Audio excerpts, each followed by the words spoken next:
Oh, Jesús, Jesús. Él es el justo. El Señor siempre estaba bien con todos. Nunca erró con nadie. Él fue justo. Él es maravilloso. Bienvenidos al Estudio Vida de la Biblia con Witness Lee. Esperamos que este Estudio Vida los introduzca en un disfrute más profundo de las Escrituras y de nuestro querido y precioso Señor Jesús. Visítenos en nuestra página de internet radiolsm.com y allí podrán escuchar gratuitamente todos los programas radiales del Estudio Vida. En Hechos 3, el apóstol Pedro realizó uno de los más grandes milagros del Nuevo Testamento. Sanó a un hombre que había sido cojo desde el vientre de su madre. Esta obra poderosa llamó la atención de una gran multitud y Pedro aprovechó la oportunidad para predicar. Sin embargo, es interesante que él no predicó un sermón acerca de la sanidad divina. Antes bien, él predicó a Cristo y solo a Cristo. Pedro no se centró en la sanidad, sino en el sanador. Y este también será nuestro centro en el Estudio Vida de Hechos de esta ocasión. Nos acompaña también Guido Olivares. Bienvenido, Guido. Gracias. Es un gran privilegio estar aquí. El segundo mensaje de Pedro, dado después del derramamiento del Espíritu Santo el día de Pentecostés, es el tema de Hechos capítulo 3. Entonces, ¿podría usted describirnos el trasfondo de dicho mensaje, el cual propició que una gran cantidad de personas recibiera a Cristo como su Señor y Salvador? Creo que todos sabemos que en Hechos 2, que es el trasfondo de este capítulo, se narra el derramamiento del Espíritu en el día de Pentecostés. En esa ocasión, 3,000 personas recibieron al Señor, y ahora en el capítulo 3 de Hechos, veremos el segundo mensaje que Pedro dio a los judíos, después que un hombre cojo fue sanado. Y esto se narra en los versículos del 1 al 26. Muchas gracias. Comencemos el Estudio Vida con Witness Lee. In chapter 3 is Peter's second message. En el capítulo 3 está el relato del segundo mensaje que Pedro dio And it seems y que aparece tratar de la sanidad de un cojo. Pero su carga era propagar a Cristo. La única preocupación de Pedro era hablar Cristo, proclamarlo, divulgarlo, impartir a Cristo directamente en las personas para que éstas llegaran a ser la propagación de Cristo y de sus miembros vivientes, y así proporcionar un cuerpo para Cristo sobre la tierra. ¿Habían visto esto ustedes en el capítulo 3? Pedro realizó un milagro, puesto que sí sanó a un hombre cojo, pero él no predicó, no enseñó sobre milagros, ni tampoco habló de sanidad divina. Y aunque la gente puso atención a estas cosas en su hablar, Pedro los dirigió a que ellos centraran su atención en el sanador, en el hombre Jesús, y no en la sanidad. ¿Ven ustedes cómo Pedro desvió la atención que la audiencia ponía en la sanidad para centrarla en el sanador? Él primero les dijo: ese nazareno que ustedes y sus líderes judíos rechazaron era el siervo de Dios, su siervo Jesús. Y segundo, él fue el santo. Y tercero, él es el justo. Santo denota que este nazareno que ustedes rechazaron fue totalmente separado para Dios. Aquí tenemos que entender cuál es el significado bíblico de la palabra santo.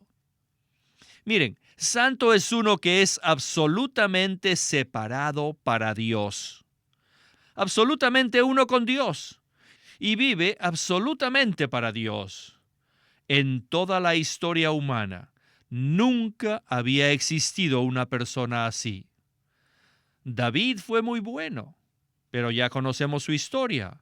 Hubo un momento que él dejó de ser para Dios y vivió para sí mismo. En cambio, el hombre Jesús vivió absolutamente para Dios y fue separado de todo y fue uno con Dios.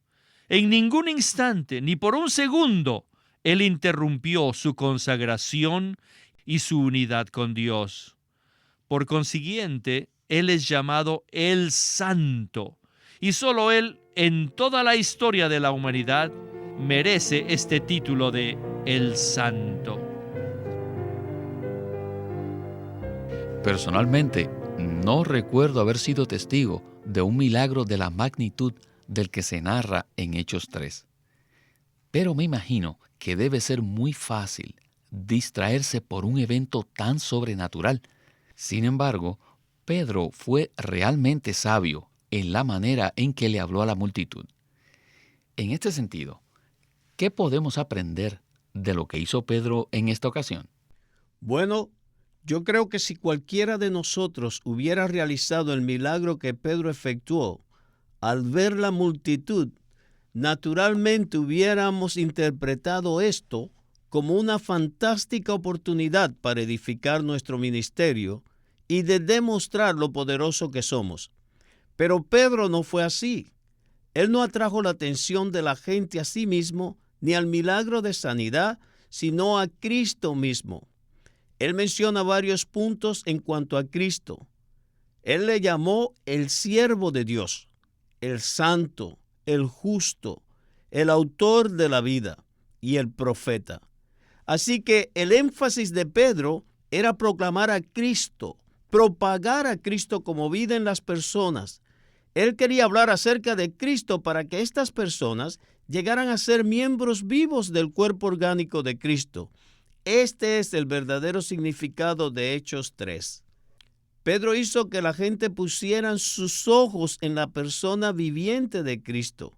Les quitó la atención del milagro, del acto milagroso, de un evento milagroso, y los centró en la persona maravillosa del sanador, o sea, en el Señor Jesucristo. Los eventos sobrenaturales suscitan la curiosidad del hombre, pero podemos ver en este pasaje que estas cosas no son lo que Dios quiere, no son su meta. Lo que a Él le interesa es Cristo, o sea que a Dios solo le interesa su Hijo, lo que Él ha hecho y lo que Él es en su persona. Por eso Pedro no se centró en el milagro ni en la sanidad, sino concentró en llevar a la gente a la persona de Cristo. El autor de la sanidad es el sanador y este no es otro que Cristo mismo. Más tarde, en su ministerio en las epístolas, Pedro no habla nada en cuanto a la sanidad ni a los milagros que tomaron lugar al principio. En lugar de ello, él tiene otro enfoque. ¿No es así? Así es. Especialmente en su última epístola podemos ver que él escribió en 2 de Pedro 1 del 3 al 4, que el poder divino nos ha concedido todas las cosas que pertenecen a la vida y a la piedad. ¿Con qué propósito? Pues esto es para que lleguemos a ser participantes de la naturaleza divina. La verdadera sanidad hoy en día es la sanidad interior. Todos necesitamos ser sanados. ¿Y cómo vamos a ser sanados? Somos sanados al participar de la naturaleza divina. En Juan 2, del 23 al 25, el Señor mismo dijo que cuando Él estaba en Jerusalén en la fiesta de la Pascua, muchos creyeron en su nombre, viendo las señales que hacía. Pero en el versículo 24 dice que Jesús mismo no se fiaba de ellos porque conocía a todos. En otras palabras, el Señor no confiaba en las personas que lo seguían únicamente porque Él hacía milagros y prodigios. Los milagros y prodigios solamente suscitan la curiosidad en nosotros, pero el Señor no está interesado en satisfacer nuestra curiosidad, sino que a Él le interesa que nosotros le conozcamos, que lo conozcamos como la vida. Guido, tenemos que admitir que muchas veces decimos por dentro, Señor, si tan solo me mostraras algo, me sería más fácil seguirte. Sin embargo, el Señor nos está entrenando de una manera diferente, de una manera intrínseca. Bueno, continuemos con nuestro estudio vida de hoy.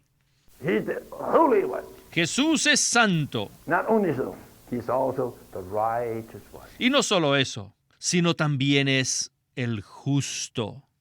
¿Por qué la Biblia pone estas dos expresiones juntas? ¿Y por qué menciona santo primero y después justo? Ser santo es estar en Dios y ser absolutamente para Dios. Y ser justo es estar bien.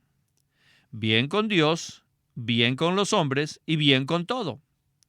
¡Oh, Jesús, Jesús! Él es el justo. El Señor siempre estaba bien con todos. Nunca erró con nadie. Él fue justo. Él es maravilloso. Pedro, en el segundo mensaje, usó ambas expresiones. Sin embargo, debido al lenguaje, la gente y aún los adversarios se dieron cuenta que él no era una persona educada, ni era letrada. Pero entonces, ¿cómo podía dar esta clase de mensajes? ¿Y cómo podía incluir palabras como santo y justo? Esto nos muestra, sin duda alguna, que el Espíritu Santo, el Espíritu vivificante, estaba con él. Su lenguaje dio a entender que él era inculto e iletrado, pero el Espíritu Santo se manifestó a través de la persona iletrada de Pedro. ¿Qué significa esto? Esta es la encarnación. Las palabras y los términos son divinos y maravillosos. Sin embargo, el que los hablaba era uno iletrado e indocto. El Espíritu habló a través de un pescador. Así que el sanador fue el siervo de Dios, y el santo, uno absolutamente separado para Dios y por Dios, y el justo, uno que siempre estuvo bien con Dios, con todos los hombres y con todas las cosas.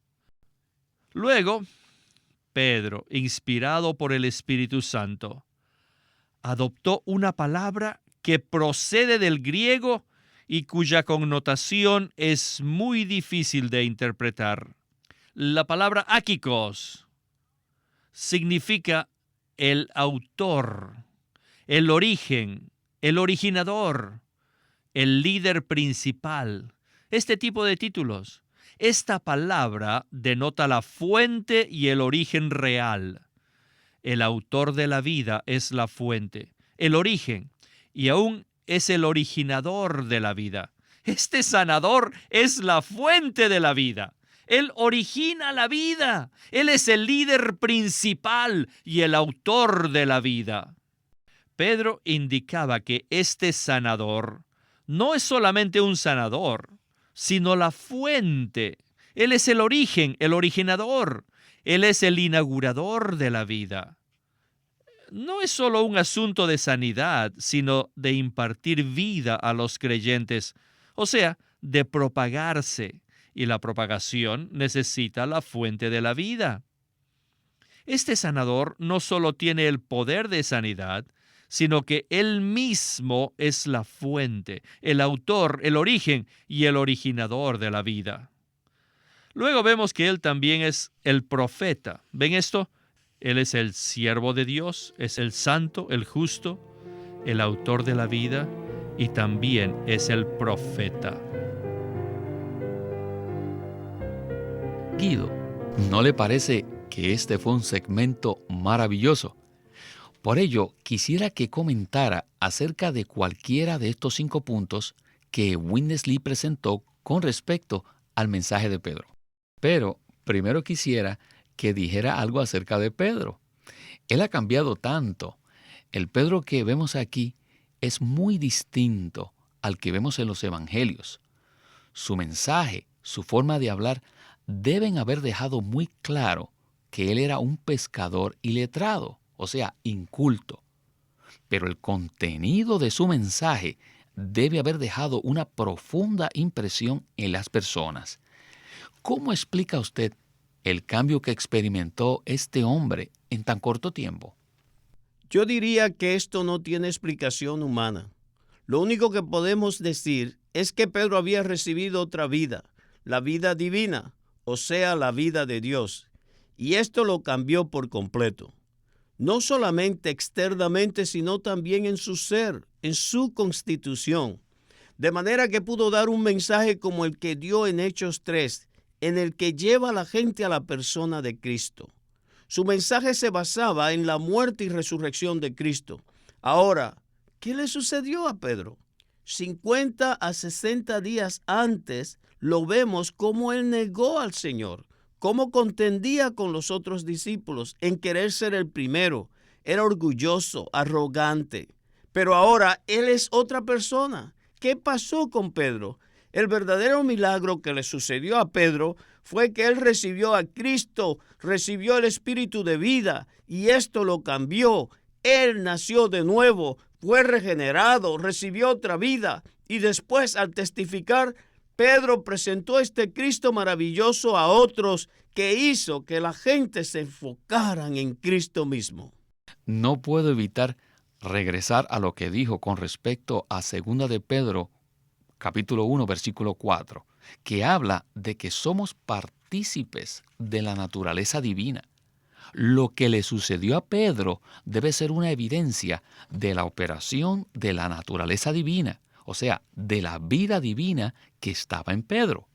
Indudablemente la manifestación de esta naturaleza se ve en el hecho de que Pedro era otra persona, que en él se había añadido y se había forjado otra vida. Al acercarnos ahora a la conclusión del programa, nos espera un segmento muy disfrutable con el hermano Lee. Vayamos al mismo. The God of Abraham and Isaac and Jacob. El Dios de Abraham, de Isaac y de Jacob glorificó a su siervo Jesús, el santo y justo. Pero los judíos negaron al que Dios glorificó y mataron al autor de la vida, a quien Dios resucitó de los muertos. Así que ahora tienen que arrepentirse y convertirse y así poder disfrutar y participar del Cristo ascendido y que vendrá otra vez. Cristo es el siervo de Dios, el santo, el justo y el autor de la vida. Él lo ha cumplido todo, lo ha logrado todo y ha obtenido todas las cosas. Y ahora Él está en los cielos, pero Él volverá. Este Cristo es nuestra porción. Por lo tanto, arrepentíos y convertíos para que participéis de Él y lo disfrutéis. Esto es lo que Pedro recalcó en el segundo mensaje a los judíos. Les estaba diciendo, si venís a Cristo, le disfrutaréis, y vuestros pecados serán lavados, y tiempos de refrigerio vendrán. Así que quiero hacerles una pregunta. Díganme, ¿qué son estos tiempos de refrigerio? Es ciertamente difícil de explicar. Refrigerio significa refrescante, o sea, ser reanimados y por ende alivio o refrigerio.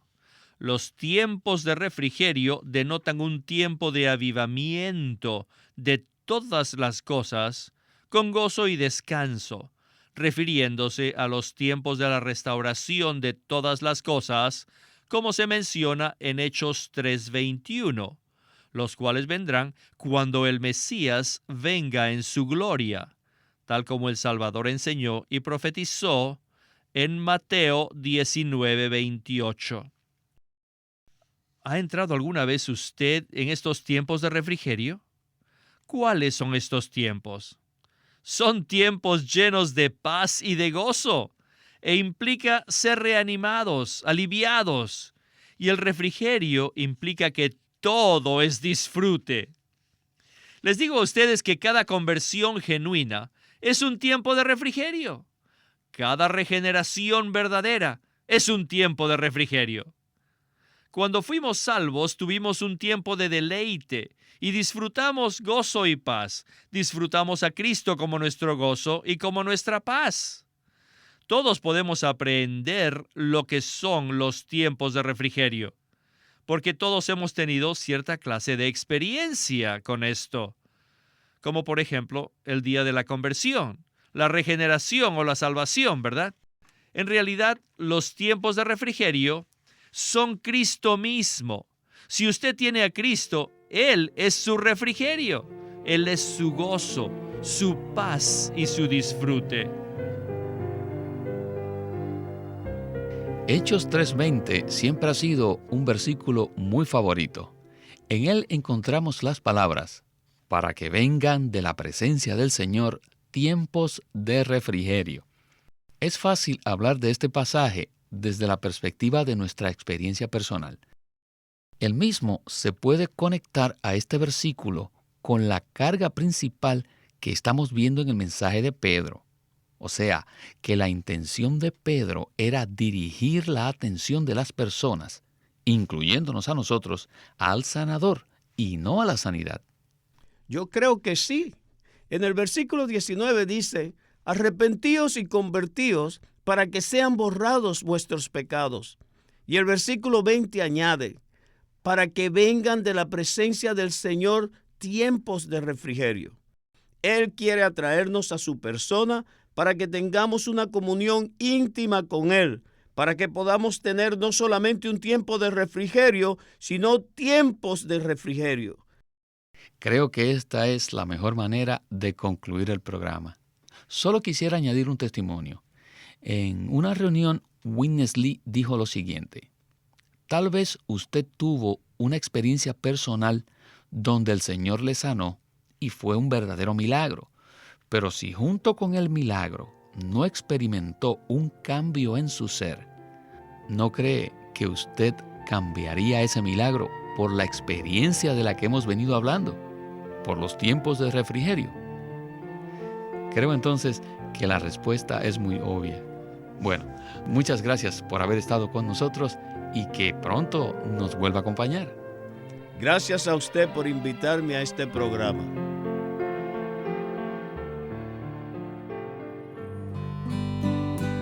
Living Stream Ministry es una casa publicadora de los libros de Watchman Nee y Witness Lee. Y queremos decirles que entre ellos hay uno titulado El árbol de la vida. Cuando Dios creó al hombre, lo puso al frente de dos árboles, el árbol del conocimiento del bien y del mal y el árbol de la vida. Con la advertencia que Dios hizo al hombre de no comer del primer árbol, le insinuaba su deseo de que comiera del árbol de la vida, lo cual significa que el hombre debía tomar a Dios como su suministro de vida. Adán escogió lo que no debía, y por este pecado perdió el acceso al árbol de la vida. En el libro El árbol de la vida, Witness Lee presenta una perspectiva del corazón de Dios casi incomprendida y rara vez experimentada por los creyentes. Dios no busca cristianos que tengan un buen comportamiento, sino personas que experimenten y disfruten a Cristo como la realidad del árbol de la vida. Esto cumple el plan eterno que Dios tiene para el hombre. No se olviden, este libro se titula El árbol de la vida, escrito por Witness Lee. Witness Lee nació en 1905 y fue criado en una familia cristiana. A la edad de 19 años fue completamente capturado para Cristo, a quien se entregó incondicionalmente para predicar el Evangelio el resto de su vida. Al comienzo de su servicio al Señor, conoció a Watchman Nee, quien ya era reconocido predicador, maestro y escritor, y con él sirvió en la casa publicadora llamada Librería Evangélica de Shanghai. En 1949, Witness Lee fue enviado por el hermano Nee y sus colaboradores a que saliese del país a Taiwán para asegurarse que lo que el Señor les había dado no se perdiera. Y allí comenzó la obra de predicación y publicación, por lo que también experimentó la abundante bendición del Señor. En 1962, el hermano Lee recibió la carga de ir al occidente y fue y se estableció en California. En 1965, el hermano Lee estableció el Living Stream Ministry, una corporación sin fines de lucro en Anaheim que oficialmente representa el ministerio de Watchman Nee como el de sí mismo. Este ministerio enfatiza la experiencia de Cristo como vida y la unidad práctica de los creyentes. Este énfasis llevó a las iglesias bajo su cuidado a que crezcan en la vida cristiana y su función en el cuerpo de Cristo. Él tenía la convicción de que la meta de Dios no es tener solo grupos o fraternalismos cristianos, sino el cuerpo de Cristo. Queremos animarlos a que visiten nuestra página de internet, libroslsm.com. Allí encontrarán los libros impresos del ministerio de Watchman Nee y Witness Lee, la Santa Biblia versión recobro con sus notas explicativas, y también encontrarán folletos, himnos y libros en formato electrónico. Por favor, visiten nuestra página de internet, libroslsm.com. Una vez más, libroslsm.com. Queremos presentarles la versión recobro del Nuevo Testamento. ¿Y por qué tenemos esta versión recobro? Debido a que a través de los siglos, el Señor ha recobrado muchas verdades de su economía entre los hombres. Desde los días de Martín Lutero en particular, este recobro ha progresado constantemente. A partir de la justificación por fe, la cual fue recobrada en esos tiempos, hasta la verdad de experimentar la Iglesia, el cuerpo de Cristo, vista y disfrutada por muchos cristianos hoy, este recobro ha sido como un hilo dorado que une la Iglesia en el tiempo. Las verdades recobradas y la herencia de los creyentes deben ser poseídas y disfrutadas por todos los creyentes hoy día. El Nuevo Testamento versión recobro reúne en un solo tomo todos estos aspectos notorios del recobro de la verdad y la experiencia de la vida cristiana. Junto con el texto tenemos extensas notas de pie de página escritas por Witness Lee. Al comienzo de cada libro se halla un bosquejo que presenta una síntesis completa del libro.